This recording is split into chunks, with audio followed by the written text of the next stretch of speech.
I know we all have a big pile of games that we haven't played, so what are you interested in playing? Well, just like other people, I've got a shelf of opportunity, because it's not a shelf of shame, and let me tell you, the top 10 games that I'm waiting to get to the table, here we go.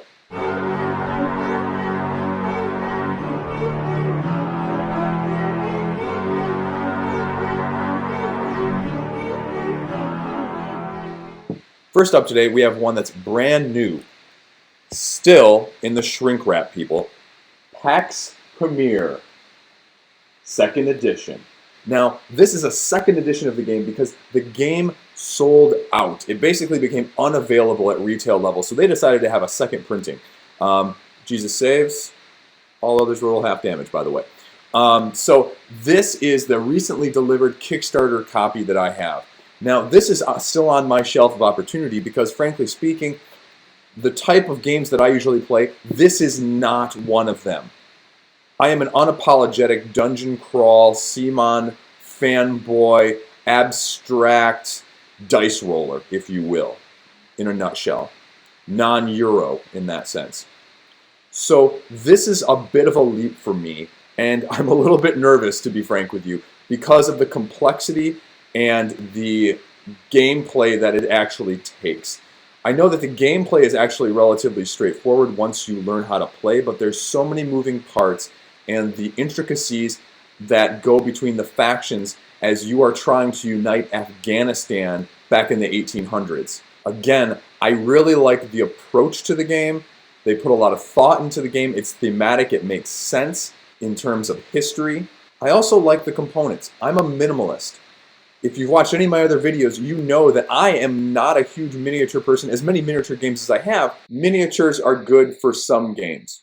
But there are many other games that miniatures get thrown in. And so for standees, or frankly speaking, without standees, meeples, wooden pieces will do just fine, and you won't lose anything, but the cost point will be significant, which again, helps me grow my shelf of opportunity if I'm not having to spend X amount of dollars additionally on miniatures that I don't necessarily need, and I can spend that money on shipping or a whole nother game in the first place. Another reason for me that this game hasn't hit the table yet is mainly right now, especially with the pandemic, I'm playing 2 players, me and my wife.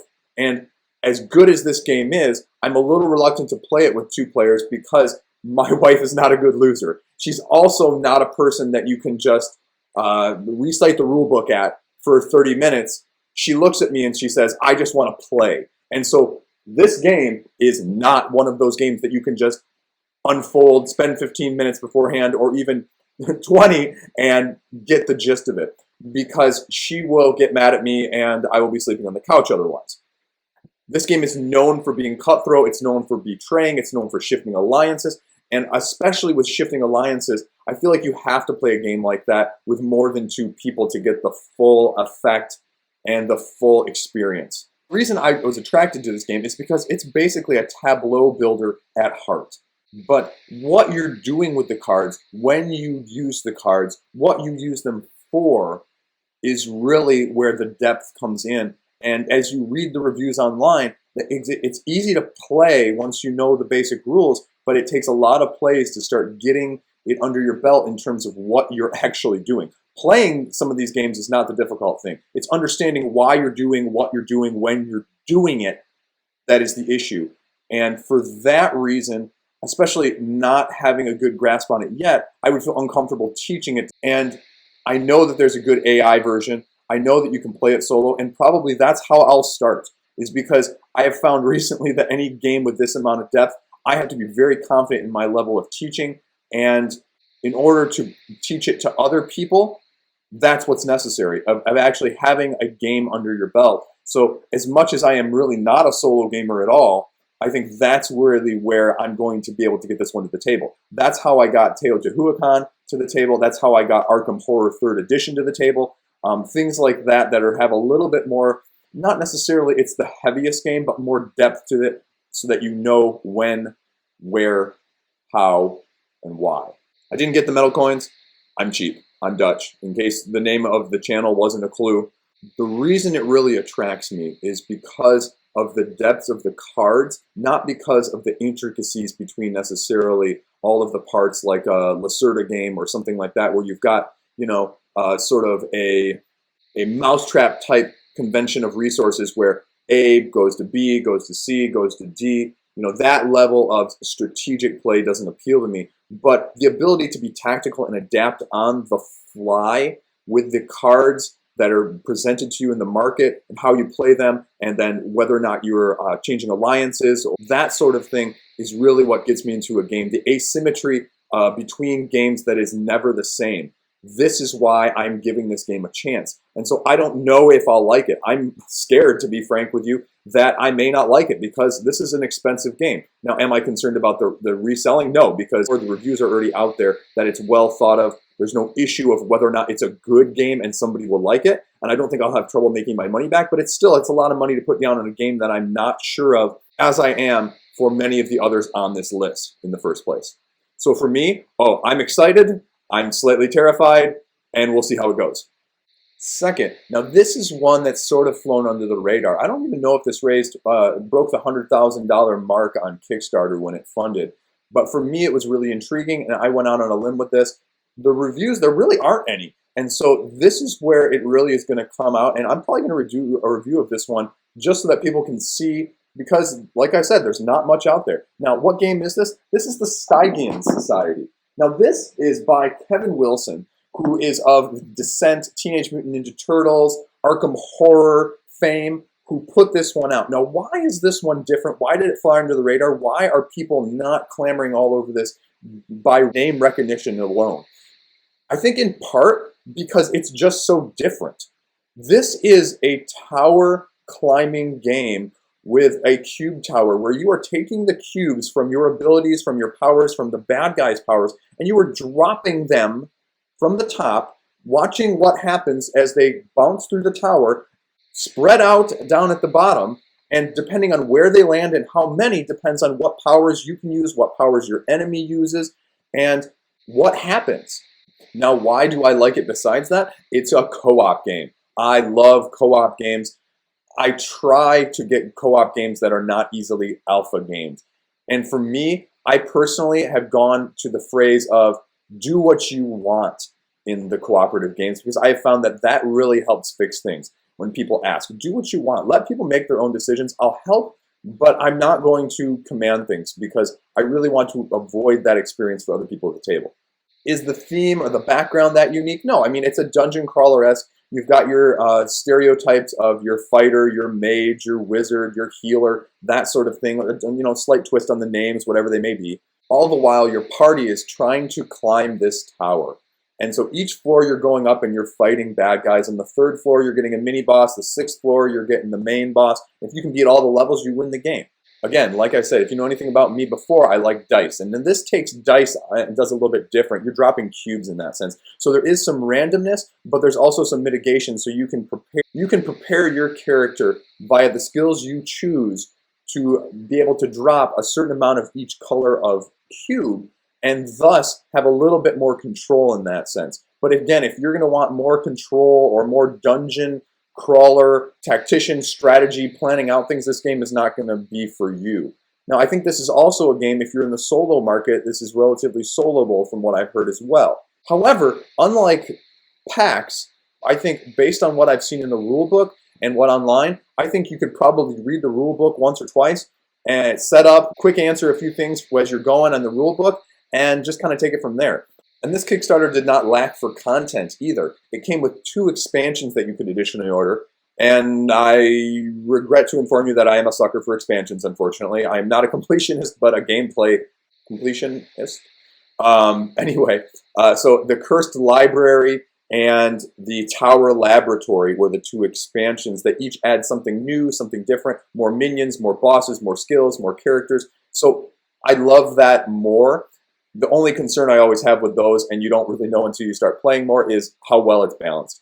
And I don't think there's been enough gameplay by anyone out there, or anyone's published at least enough gameplay to comment too great on that. I know there's been a few concerns about one of the main characters being too powerful, immune to debuffs, that sort of thing. But it's got all of your tropes that you're normally thinking of in a dungeon crawler, only instead of being horizontal, they've gone vertical with it. And so I think it's an interesting twist. I'm excited to see whether or not it'll be a hit or not. This was one that I decided to take a little bit of a risk on because it's a little bit more experimental, because it's a little bit something different, and because you get to drop cubes. So why not? Now, I will say as a side note, it adds a lot to the genre, and I think if it's a good game, you may be seeing other people consider doing something along these lines. And I think you've already seen it a little bit with AEG's most recent Dead Reckoning, where you are dropping the cubes more in that sense. So people are trying this because they've seen some variant of it. And so it's leading to further development in the gaming community. And that's also why I feel like it's important to support these projects. Now, this next one, I'm going completely in the opposite direction. So bear with me for a minute. I haven't said before enough, I'm a fan of the indie Japanese games because I think they do creative and unique things with a lot of their games in terms of the genre, in terms of a twist on a classical mechanic, just in terms of the way they seem to think out of the box that really hasn't been seen as much nearly over in the Western Hemisphere in terms of the game development. And so for this one, number 3 is going to be Hiktorune. Now, you're going to wonder, why is he even featuring this? If you look on the Board Game Geek page right now, it's a recent game, 2018. There are 22 people that own this game right now. So you're maybe wondering to yourself, why is he bothering to feature a game that 22 people own? Because it's great.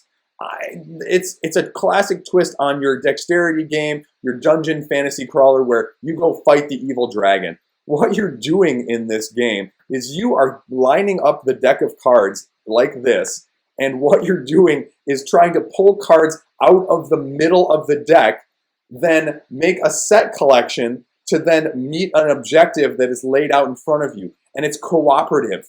And so you're trying to pull these out and trade them and use them with your other players so that you can get further in the quote-unquote dungeon. I've never seen anything like it.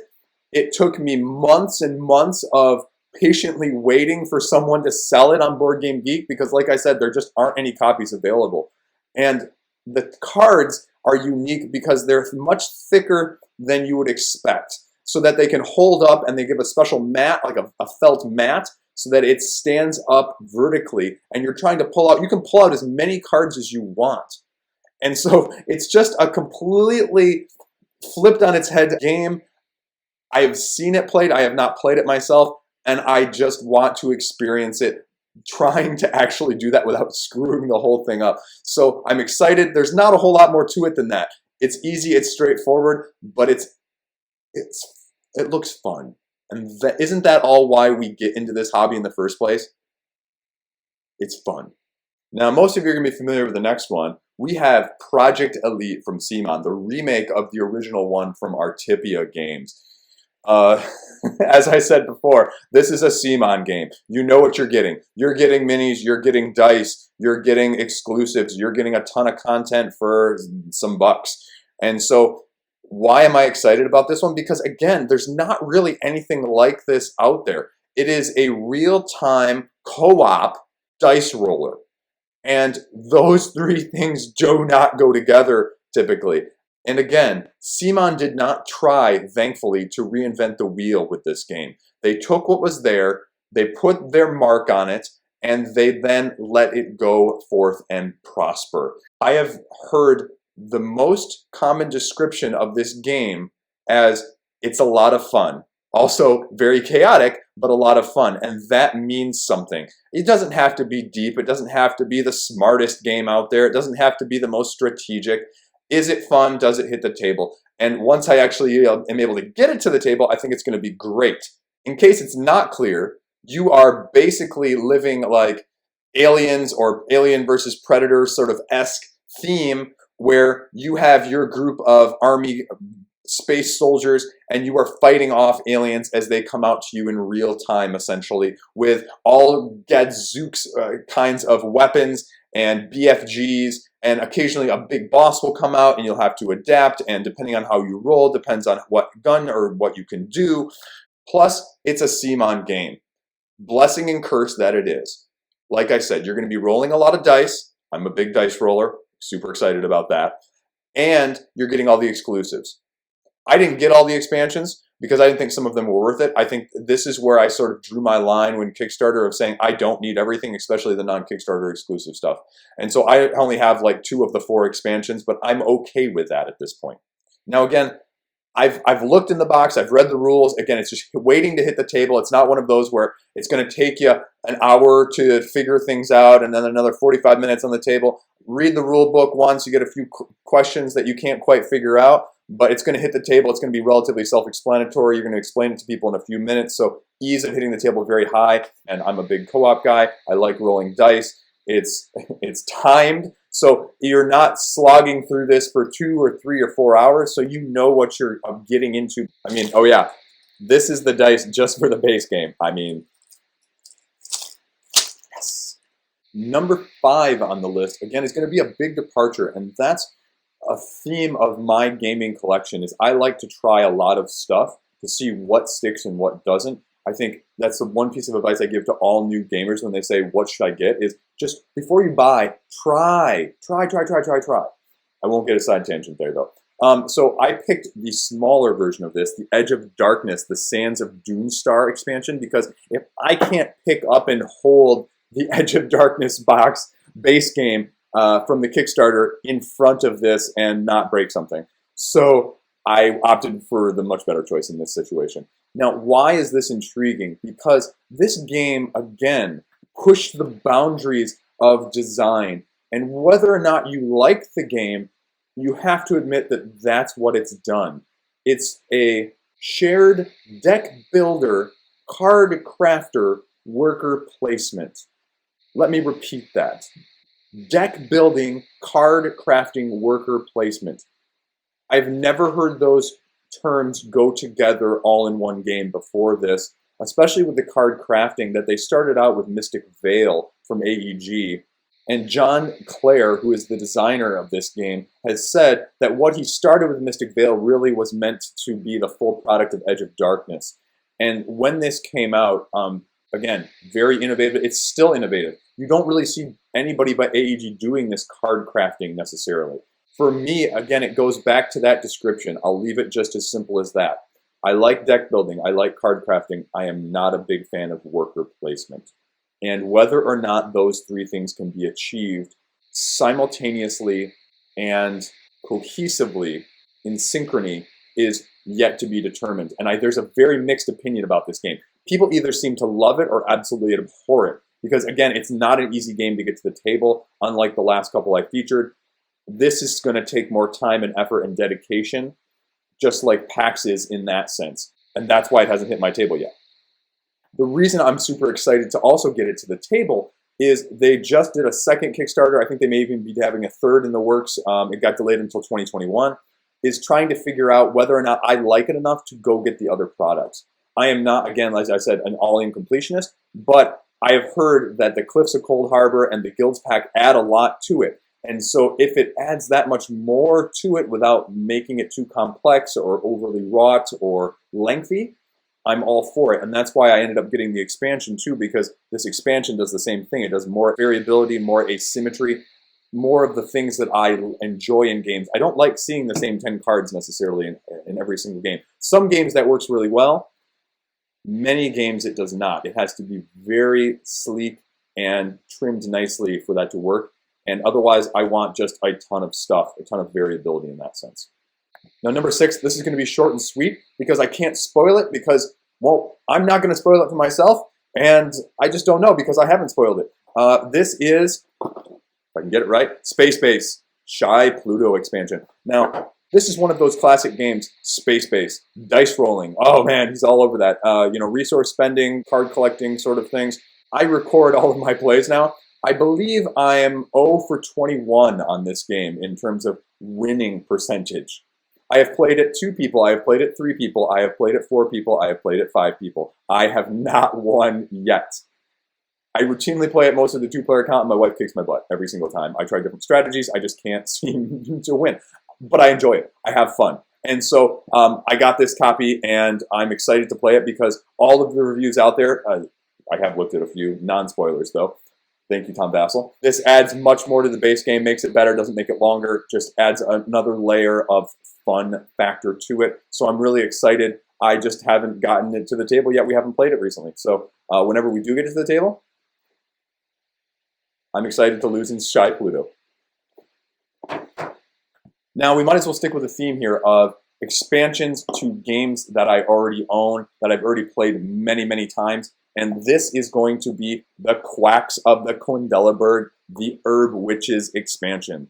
Now, Quacks, it's a bag builder. Again, a theme that you do not see very many other places. You see it in a couple places like Orleans and Altiplano, but you don't really see it being used elsewhere, because I think a lot of those games that use them, like both of those, are worker placements, and the people who like playing those like more strategic, I have all of the information, I control my own destiny. Whereas Quacks is something completely different in that sense. It is a press your luck, randomly draw out of the bag, see how far you can go before whammy, you're done.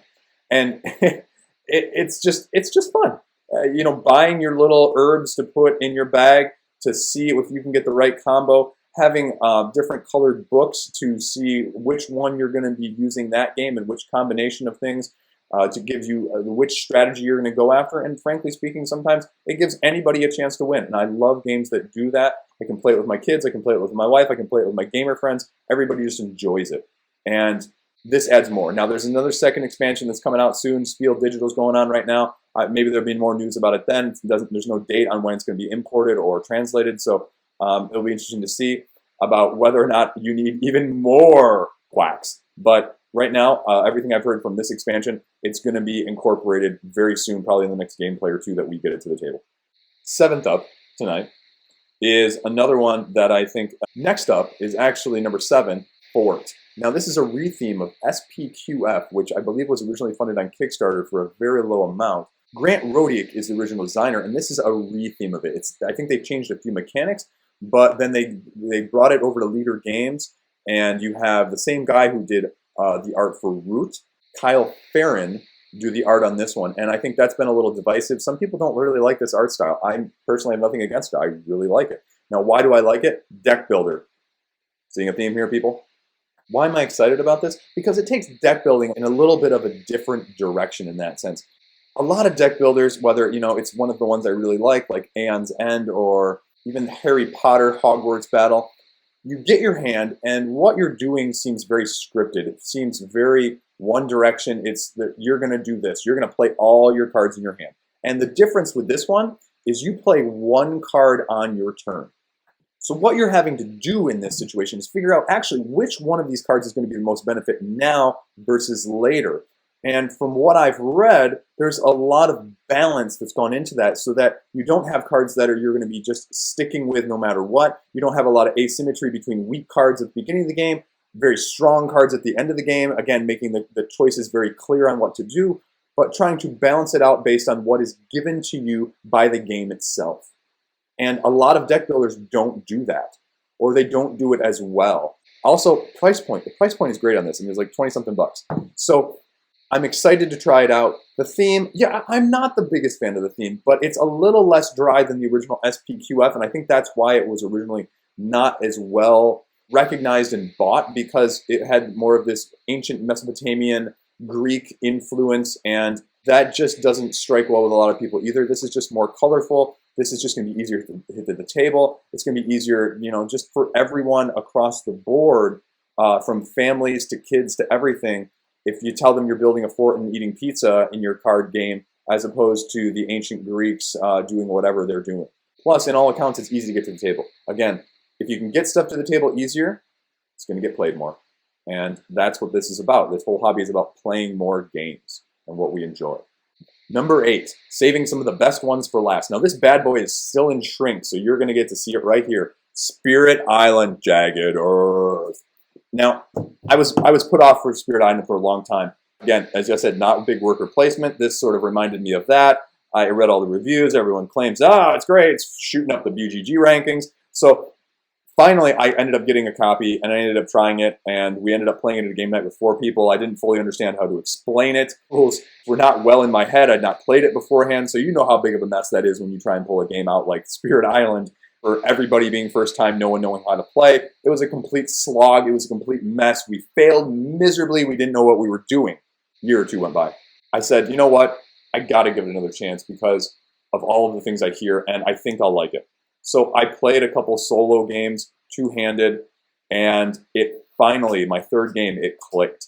And that's the reason I have Jagged Earth. And I just can't get it to the table fast enough because I've only played with my wife. With all the pandemic stuff going on, I haven't had a chance to get it to the rest of the group, which I'm super excited about because now that I know how to explain it, now I know all the rules, now I've got the nuances, now I know a little bit of the strategy. I can alpha game if I need to in that first game until other people it starts to click with, and then we're just going to go hog wild because now I have all the extra spirits, I have all the extra complexity, I have the other initial expansion that came out in the promo packs. So I've got all of it, and I'm just excited to just be able to play it countless dozens and dozens of times. It took a good thing, and it did more of it, and it didn't make it overly wrought or make you feel like this is burning much more than it already was with Spirit Island. So I'm excited to see the variations in the spirits and how differently all of them play. And I have definitely had ones that I enjoy playing more than others. I really like to generate fear. I really like to attack. I don't necessarily like to be the manipulator of moving stuff like the ocean around the board. And I was able to get it at the Kickstarter price. So I ended up late backing actually only about a month and a half, 2 months before the rest of the backers got their games, which again goes to show that you don't necessarily need to back during the Kickstarter campaigns to be able to get it just when everyone else does if you play your cards right. This was a great example for me. I'm super happy with this decision, and I can't wait to be able to play it more and more and more. This is a huge keeper, no matter if it has to sit on my shelf for another year or two even before it gets played. Now, for number 9, I'm going to kind of cheat here. I'm going to throw 2 games in that are very similar in what they are, more abstract 2-player games. As I said before, my wife is the main person I play with, so 2-player abstracts seem to hit the table very quickly and very easily. And so these are a little bit of a step up that I'm sort of working up to. And both have caught my eye. Both are very well thought of and well reviewed. So I'm going to throw them both in here very quickly in that sense. The first up is War Chest. You can hear, just in the sound, those chips clinking around. I shouldn't have picked it up like this. I did anyway. So if you're like me, the big attraction initially on some of these is component quality. Now, I don't need it to be necessarily chip theory games where everything is so overproduced that it's 50% more than I would probably like to pay in the first place. But good component quality is a real attractor, and again, Splendor had the greatest chips that I've ever seen. I know Brass has great clays. War Chest is no different in that sense. And what you're doing again is you're bag building. I'm surprised I'm saying this for a second time in this video somehow, but this is a 2-player symmetric but asymmetric bag building area control game where you're placing your chips on the hex board, trying to control areas for a certain amount of time. And these chips that you're drafting are your different military guys. I say it's asymmetric because I believe you're each getting the same guys, but how you draw them out and what you use them for is what differs. And that's why it's really intriguing. Again, the concept is simple, the actual what you're doing is simple, but the options that you're given in that small field branch out like a tree's roots. And so for that reason, I can't wait for this to be able to hit the table, because once we play it a couple times, because my wife is going to hate it the first time or two, again, learning new rules, that is her #1 pet peeve, she tells me all the time. Once we hit the table enough with it, I think it's going to be great from that side of things. Now, here's the cheat here. I'm going to go with Tash Kalar, Arena of Legends. This one sort of flew under the radar. This is a Vlada game. Vlada is not known for this. I love the summary that Shut Up and Sit Down gives for this game in their video. And they basically say Vlada can do anything, essentially. And this game is proof of that. Again, what you're doing is you're laying tokens onto a grid to form a certain pattern. When you form a certain pattern, you get to put down one of your other special guys so that it replaces it, and then they have unique abilities and actions. And you're then trying to do area control and eliminate your opponent's pieces at the same time. The nice thing about this, having read the rulebook, is there's variants. There's like 4 different variants that you can do. So if you want PvP, if you want area control, if you want capture the flag, it's not capture the flag, I just can't remember. But if you want to do one thing versus the other, you can. It also comes with 4 different factions just in the base game. And so you can play, actually recommend playing as the same factions the first game so you can sort of learn a little bit. And then the expansions aren't these massive expansions. It's a deck of cards and some cardboard chip tokens, and they're like $10 right now on Amazon. So you can get a whole nother expansion, 3 expansions plus this game if you're lucky. I mean, I think I picked up the 2 expansions in the base game for $35-40 total, and the depth is there. This is an abstract game in that sense that you are laying down sort of Go-esque. It's not anything like Go, but Go-esque, so that the branching possibilities are always there every turn.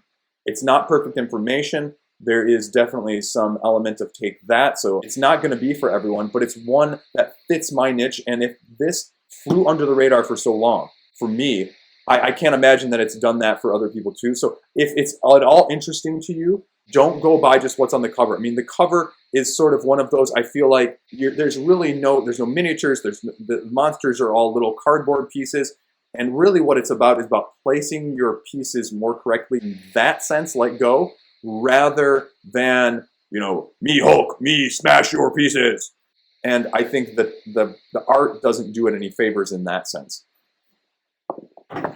Either way, I'm excited to play. Now, last up, number 10. I think I would be amiss without something in this realm, in this genre, from this IP in general. And what do we got? We got Marvel Champions, The Rise of the Red Skull.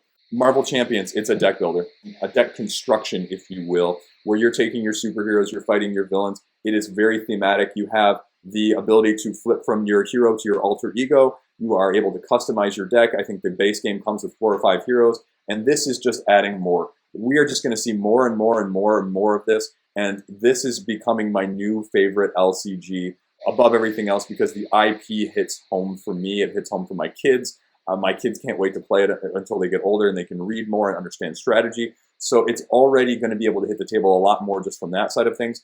And this just adds a lot more depth in terms of the villains. The first critiques that really came out was they put out a lot of heroes and there wasn't a lot of variability on the villain side.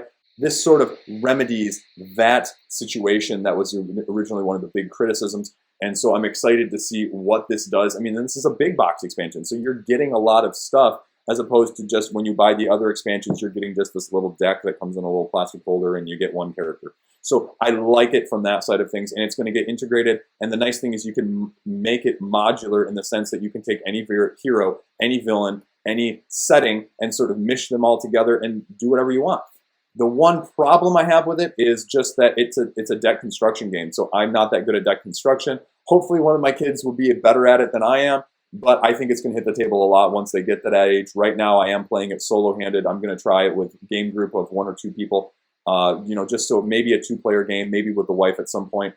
But there's just more on the way. In 2021, they've already announced 3 or 4 more expansions. There's rumors of where they're going to go with the direction. Are they going to go more towards the movie side of things, where they went towards Thanos? Are they going to be going, Skrulls and the Kree? We don't know, but there's a lot of tie-ins. There's a lot of support from FFG right now, so there will be a lot to come out, and we'll see what happens with that too.